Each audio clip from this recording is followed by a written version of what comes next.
With the WINN FM News, I am Kevin Brown. And I am Yulana Weeks. Our top stories. Warehouse for recycling project under construction in Nevis. At least 19 decomposing bodies found on vessel near Nevis. Questions continue to mount surrounding circulating U.S. deportation document. Internal turmoil deepens within the new National Party with another wave of executive resignations. Internationally, Hamas says 110 Palestinian prisoners freed after chaotic hostage release. Now, the details. The Nevis Solid Waste Management Authority is building a warehouse at its Long Point site to facilitate the recycling project. Premier of Nevis, Mark Brantley, expects the construction to be completed in May. According to Brantley, the warehouse will help make the recycling of plastic and harder-to-recycle waste more seamless. Work has begun at the Nevis Solid Waste Management Authority to construct a warehouse as part of the St. Kitts and Nevis recycling project that is being conducted in partnership with Taiwan's ICDF. The construction is expected to conclude in May, and the facility will house recycled plastic bottles, aluminum cans, and cardboard.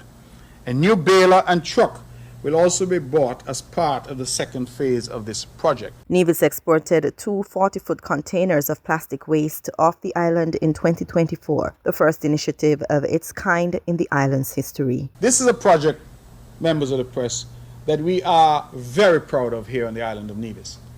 Because since we've introduced this project in partnership with Taiwan, we have already shipped 2 40-foot containers of baled plastics off the island. We all understand plastics are a problem. They are not just an island problem, a national problem, a regional problem. They are a global problem. And plastics getting into the ocean causes a number of problems, including difficulties for our food supply. And so, Nevis is doing its part in partnership with Taiwan, and we have already shipped 2 40-foot containers of baled plastics off this island. This investment, again by Taiwan, partnering with us, will afford us the opportunity to do even more. We encourage one and all to get on board and to recycle and to ensure that we deal with our garbage responsibly. Brantley encouraged all residents to make a real difference to their environment by partaking in the recycling project and managing their waste responsibly. As part of the plastics recycling scheme, individuals were urged to gather plastics, take them to the Solid Waste Authority, or drop them off in plastic bins provided around the island to be sorted for exportation. Climate change remains the biggest challenge to food security in the region, as highlighted in the 2024 Regional Overview of Food Security and Nutrition. The report identifies Latin America and the Caribbean region as the second most exposed region in the world to extreme weather events, emphasizing the urgent need for climate resilience. During the report's launch, Mario Lubitkin, Assistant Director General of the FAO Regional Office for Latin America and the Caribbean region, underscored the devastating impact of climate vulnerability on food production and malnutrition. The countries in our region are facing extreme vulnerability to climate events. 52 out of 100 countries are vulnerable to negative impacts of food security, and the variability of climate and extreme events such as drought, flooding, and storms are a daily event that many individuals face, and they have an impact on livelihoods throughout the region. The Caribbean continues to bear the brunt of climate change, experiencing increasingly powerful Category 5 hurricanes that threaten lives, livelihood, and food production. Territories like Grenada and St. Vincent and the Grenadines have faced significant agricultural losses due to extreme weather, highlighting the region's vulnerability. These events negatively impact agricultural productivity. They bring about a situation of instability for value chains and food chains, and they have an impact on structural aspects such as conflict and economic crisis, inequality, and limited access to healthy diets. Locally, Miguel Fleming, Permanent Secretary in the Ministry of Agriculture, recently addressed the effects of climate change on the sector, noting that it disrupts crop production.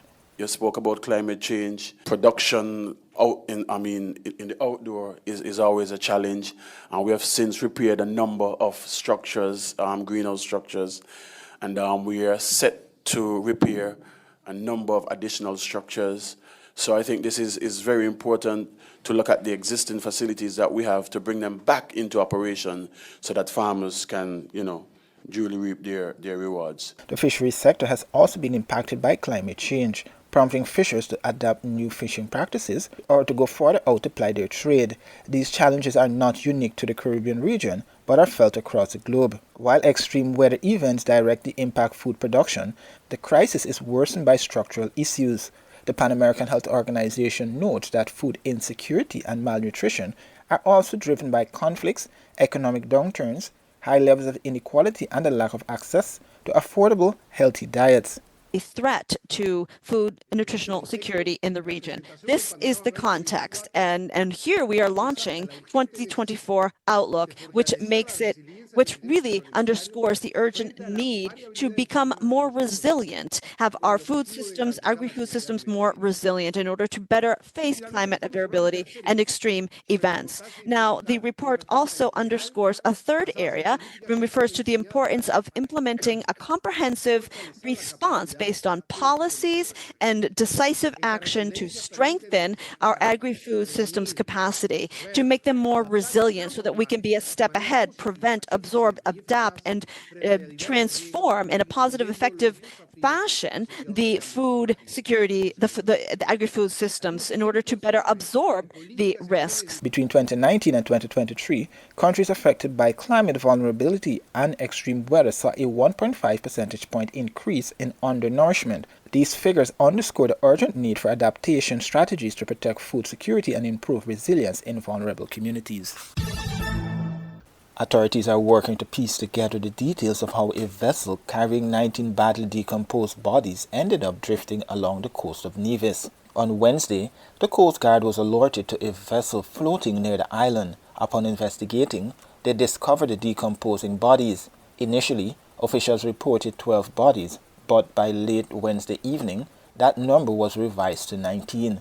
The bodies were in such an advanced state of decomposition that officers were unable to determine the gender of all of the individuals. However, as of press time, the police confirmed that one of the deceased was a female and that a child was among the victims. Law enforcement officials found documentation suggesting that the individuals may have originated from Mali, a landlocked country in West Africa. This is the second instance in recent days. On Saturday, the Coast Guard in Trinidad and Tobago discovered a fishing vessel containing 5 decomposed bodies. While attempting to tow it to port, the vessel broke free and drifted away. Deputy Commissioner of Police Cromwell Henry told reporters on Thursday morning, quote, "Based on the extent of decomposition, we conclude that the vessel was at sea for several days and all occupants were deceased before the vessel entered our territorial waters. But we have not ruled out any possibility. As usual, we solicit the assistance of the public to say something if you see something," end quote. There is a growing trend in which migrants from Africa embark on perilous journeys across treacherous waters, hoping to reach Europe in search of a better life. Sergio Diaz Granados, executive president of CAF, the Development Bank of Latin America, believes the time has come for the Caribbean region to work together to achieve food security. The region is facing significant challenges due to climate change, which is impacting water supply and leading to hotter days on warmer nights. Prolonged dry spells are straining resources, while the increasing frequency and intensity of storms have severely affected several territories in 2024. Speaking on the sidelines of the ongoing CAF meeting in Panama, Diaz Granados highlighted the role his institution is playing in supporting the region. We started 3 years ago with a strategy to open more presence in the Caribbean. And we have a big office now in Trinidad and Tobago and also in Barbados. We are expanding the presence in the Caribbean. Our goal is to connect more the Caribbean to Latin America and Latin America to the Caribbean. Of course, one of the most pressing challenges nowadays is logistics. We have to work more on that, and energy transition, and of course the preparation of the islands and the whole Caribbean basin to climate change. So we have to solve our problems by working together. CAF is also forging partnerships with Caribbean territories to strengthen regional collaboration. By integrating more our societies, our economy. So that's the way CAF is working. And today we have the great opportunity to make another step by receiving Antigua and Barbuda as a new partner for our bank. So we are growing the presence in the Caribbean, and we'll do more in the next years. We have a strong partnership with the University of West Indies and other Caribbean institutions in order to integrate better the Caribbean basin and the whole Latin America. CAF's growing presence in the region signals a strategic push to foster economic and environmental resilience, ensuring long-term stability for Caribbean nations. In regional news, Questions continue to mount surrounding circulating U.S. deportation document, DBS St. Lucia reports. A document has been circulating on social media of a list of countries and the number of its citizens to be deported by the United States of America. This list indicates 202 St. Lucian citizens will be deported. The DBS News World made attempts to verify the authenticity of the document, but was unable to obtain comment from the Ministry of Foreign Affairs.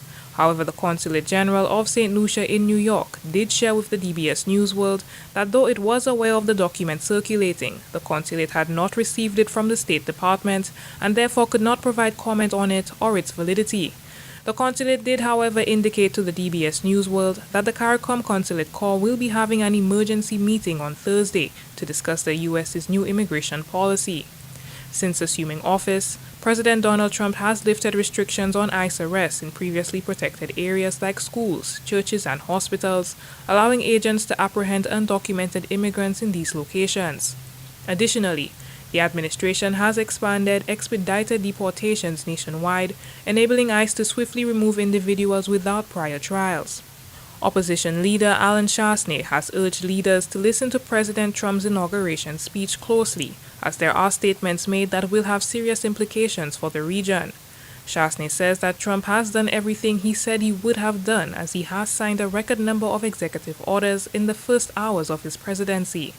Shastney says this indicates that there is a well-oiled plan that will be executed by the U.S. Now, I would say to all of us that the urgency in which we had to act in terms of improving and strengthening our own governance and our own countries has for too long been ignored. And America is not going to be the America it was before. You saw that they withdrew from the Paris Treaty right away. So both letters to the Europeans as well as to the UN were sent off immediately, indicating of America's withdrawal to the Paris Treaty. So the resources that were being made available for climate change are not going to happen. And we have to take on more of this stuff ourselves. Prime Minister Philip J. Pierce says that the government of St. Lucia looks forward to a mutually beneficial relationship with the American government. He adds that CARICOM will seek to continue dialogue with the United States to achieve a better quality of life for the people of the country. However, he is hoping that the Trump administration rolls back on its climate change stance. We will hope that the campaign promise of climate change is not held. We hope so, because climate change is a real issue. We hope that the American government rethinks its position on climate change. The Trump administration rethinks its position on climate change. We hope that they do that. Yeah. And if you know that a solution has been appointed climate czar in CARICOM. The DBS News World has requested comment from the U.S. Embassy in Barbados on this matter and other issues, such as the 90-day freeze on certain U.S. foreign aid assistance programs in the region. However, the DBS News World has yet to receive a response. For the DBS News World, Miriam Montoot reporting. Internal turmoil deepens within the New National Party with another wave of executive resignations. Grenada Broadcasting Network has that story. The New National Party takes another blow to its membership as 6 of the 11 executive members from the St. Patrick West Constituency Branch and Management Committee has tendered their resignations. In a letter addressed to NMP General Secretary Roland Bowler and dated January 29th, the Deputy Chairman, Treasurer, Public Relations Officer and 3 Management Committee members expressed their desire to sever ties with the party, effective immediately. Mikey Alexander, one of the resigning members, stated that their departure was prompted by a series of leadership actions that he claims were not in alignment with the party's constitution. We wrote to the executive on more than one occasion. We wanted to meet with them. We were very unhappy with the way they were doing things. As a matter of fact, they had also come and institute what we call a political lead. That was Mr. Victor Phillip. And he started to have meetings outside of what we were having in terms of going to different PDs and so on.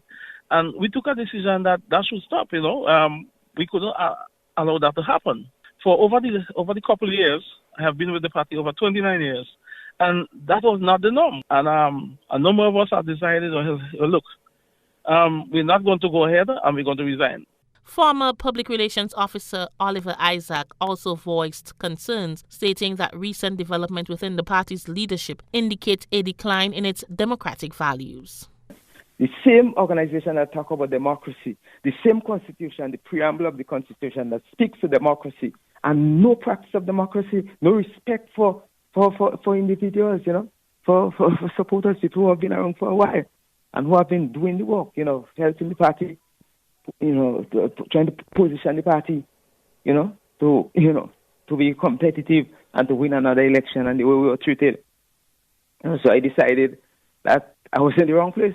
That's not where I should be. This latest wave of resignations follows the recent mass departure of all 17 executive members from the Tongue of St. George branch, highlighting growing internal division within the opposition party. GBN attempted to reach members of the NMP's new executive for a comment, but calls went unanswered. Rena P. Thomas, GBN News. We now bring you these international reports.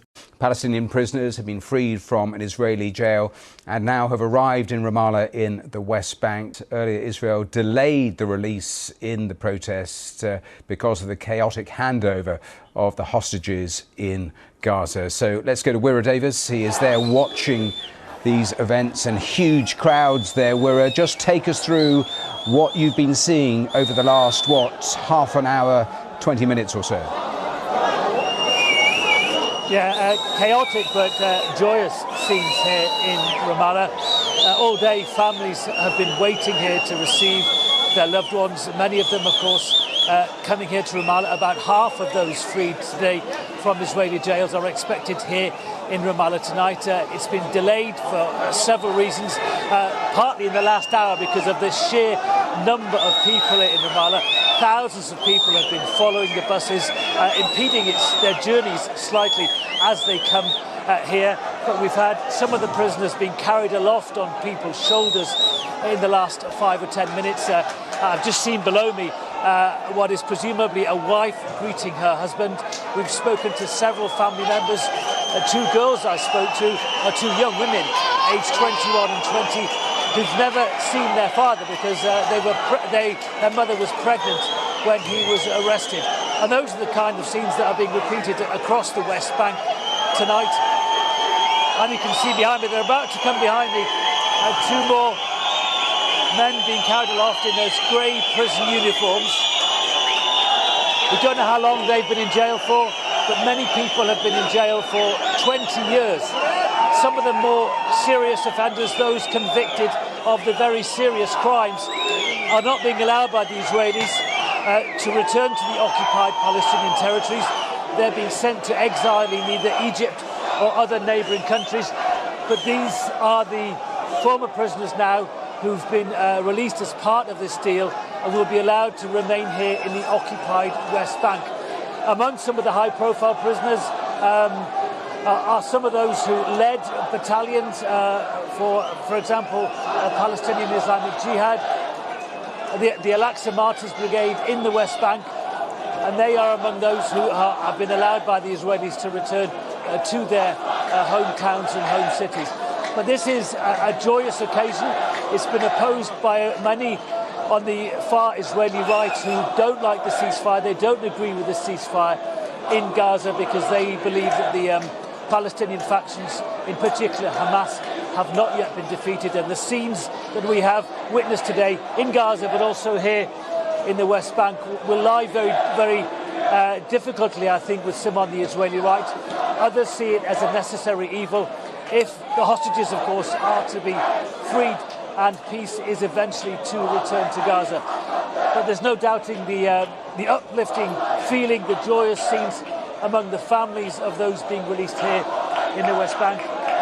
As you can see there behind me, another man being carried aloft on the shoulders of his family members. As you were mentioning it, it is a large number, 110 or so. Some of those people convicted of serious crimes, but also among that group, women and children as well.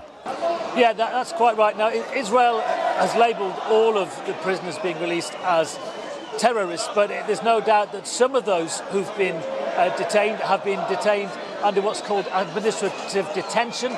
They've not been formally charged or convicted of certain offences. Others have been convicted of what some people might regard as relatively minor offences. There are a number of children amongst those being released today. The youngest of them is 15, and as you say, several women. But Israel points out that among the many who've been released, for example, is a man called Zakaria Zabedi. He's a former leader of the Al-Aqsa Martyrs Brigade. He was accused and convicted of sending many people on bombing and murderous missions, which led to the death, the murders of many Israelis. Now, he has been released today. He's been released to his hometown of Jenin here in the occupied West Bank. So Israel points out that it's been a very difficult and painful decision for the Israelis to release people convicted of serious offences. But as you point out, others who are being released today have not actually been convicted at all, have been in administrative detention or are convicted minors, young people and women as well. Just remind us how we get to a stage where we saw earlier in the day 8 hostages released and this 110, because all the way through the process we've had these equations that are being used to determine the sort of numbers of Palestinian releases. Tell me more about that. Yeah, there's a quota. It depends who Hamas releases from Gaza. So for every soldier that will be released, there will be a certain number of Palestinian prisoners released. For every civilian hostage release, there would be a certain number of Palestinian prisoners released. Interestingly, the Thai nationals who were released today, they were not part of this equation. So the 5 Thai nationals or the 4 Thai nationals who were released, there was no Palestinian prisoners released. They were not part of the ceasefire deal. And so every time over the next few days and few weeks, every time a certain number of Israeli hostages are released from captivity in Gaza, a set number of Palestinians will be released from Israeli jails. And that is how we've arrived at this figure of 110 prisoners to be released today. 60 or so of those are being allowed here to the occupied West Bank. A much smaller number are being sent to, or have been sent to, the occupied East Jerusalem. Now, interestingly, you won't see scenes like this in East Jerusalem because that has been annexed and occupied by Israel, and the Israeli authorities in East Jerusalem made it abundantly clear to family members in East Jerusalem that they would not tolerate any celebratory scenes there of their family members being released. A much smaller number are being released into Gaza itself, and as I say, about 21 Palestinian prisoners, those convicted of the most serious offences, are not being allowed by Israel to remain in the Palestinian territories at all. They've been sent to Egypt and may end up in other Arab nations. As you mentioned, as we've seen these exchanges, this of course the third, there has been huge criticism, resignations in part from Benjamin Netanyahu's coalition government. Do you think as we see more of these exchanges, it is making the process harder or easier to get to the next stage? That's a really, really good question. The initial ceasefire, phase 1, is meant to last for 6 weeks. We're about 2 or so weeks into it now. The negotiations are meant to start on Monday for the next phase of the ceasefire. And there's a lot of concern that we might not even get that far because, first of all, it's a very fragile and very tense ceasefire. We've seen today the scenes in Gaza, what is happening here, annoys many people on the extreme right of Israeli politics, who believe that the war should not yet have ended because they see that Hamas is still a fighting force in Gaza. We saw those scenes in Gaza today with heavily armed Hamas fighters making the most of the public opportunity to show that they, in their eyes, are not yet defeated.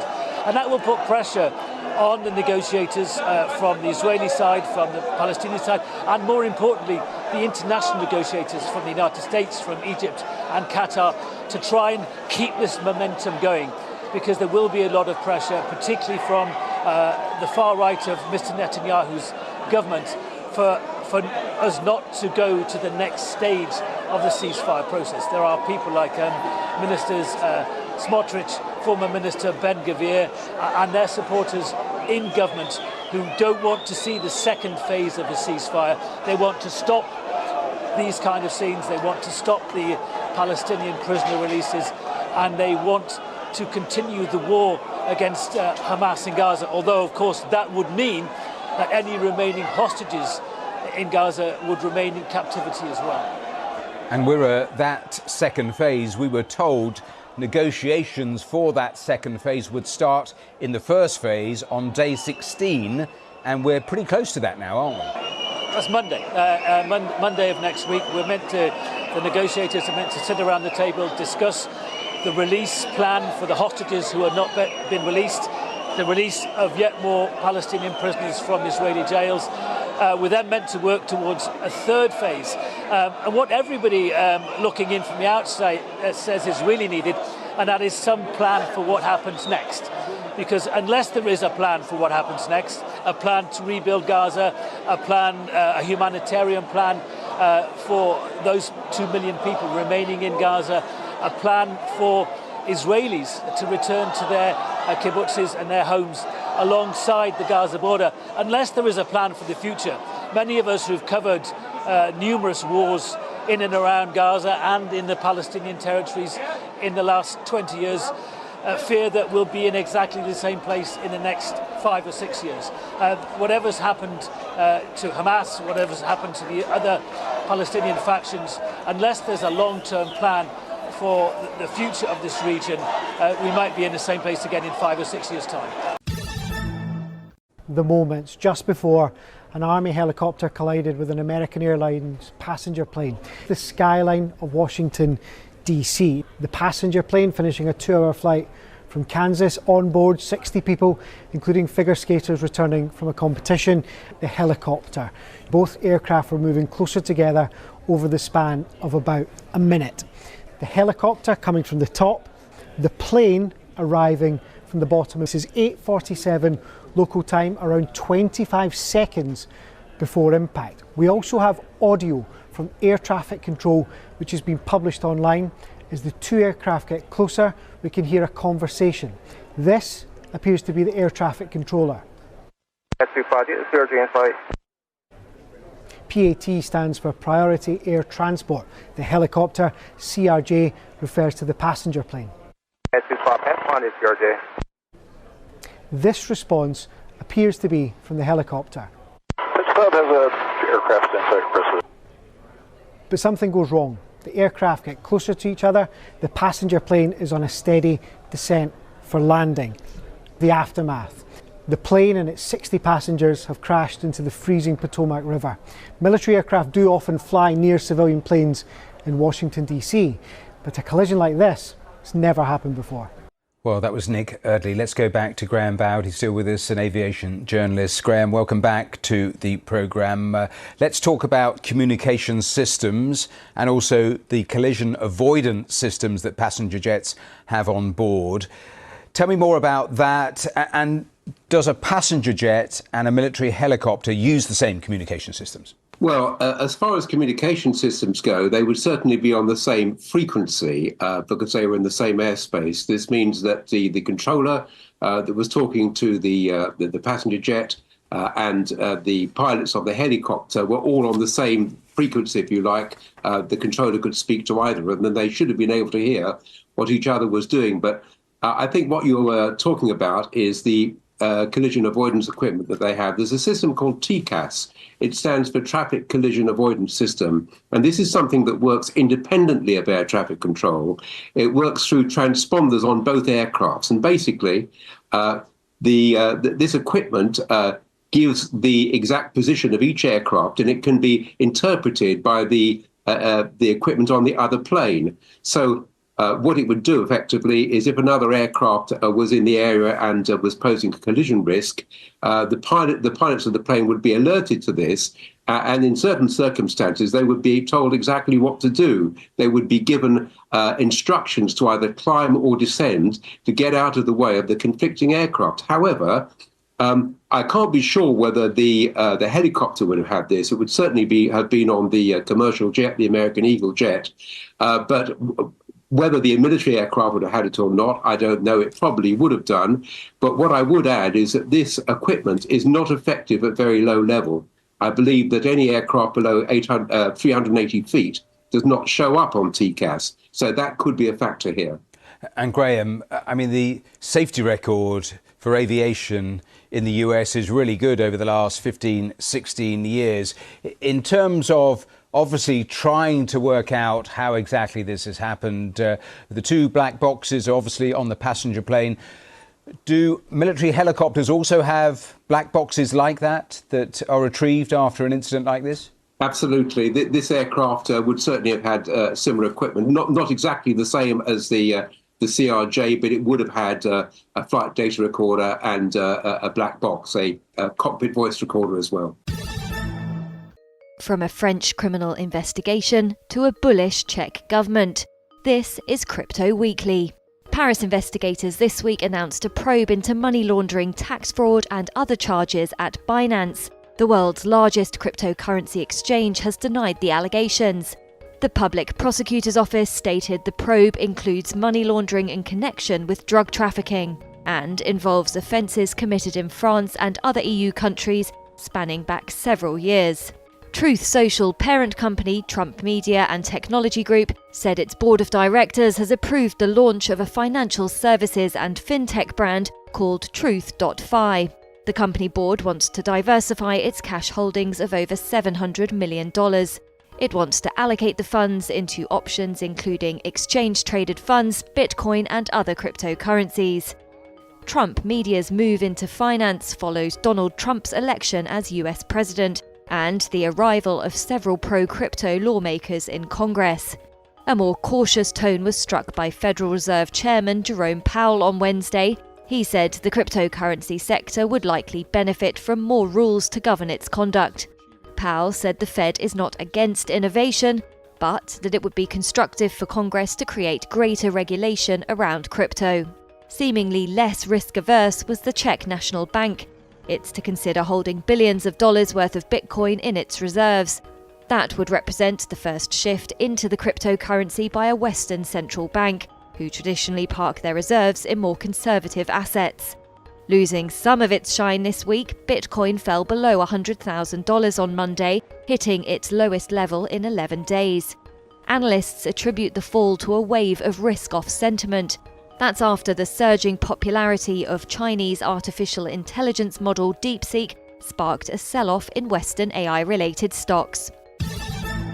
You were listening to the WINN FM 98.9 newscast. Our top stories were: warehouse for recycling project under construction in Nevis. At least 19 decomposing bodies found on vessel near Nevis. Questions continue to mount surrounding circulating U.S. deportation document. Internal turmoil deepens within the new National Party with another wave of executive resignations. Internationally, Hamas says 110 Palestinian prisoners freed after chaotic hostage release. Thank you for listening.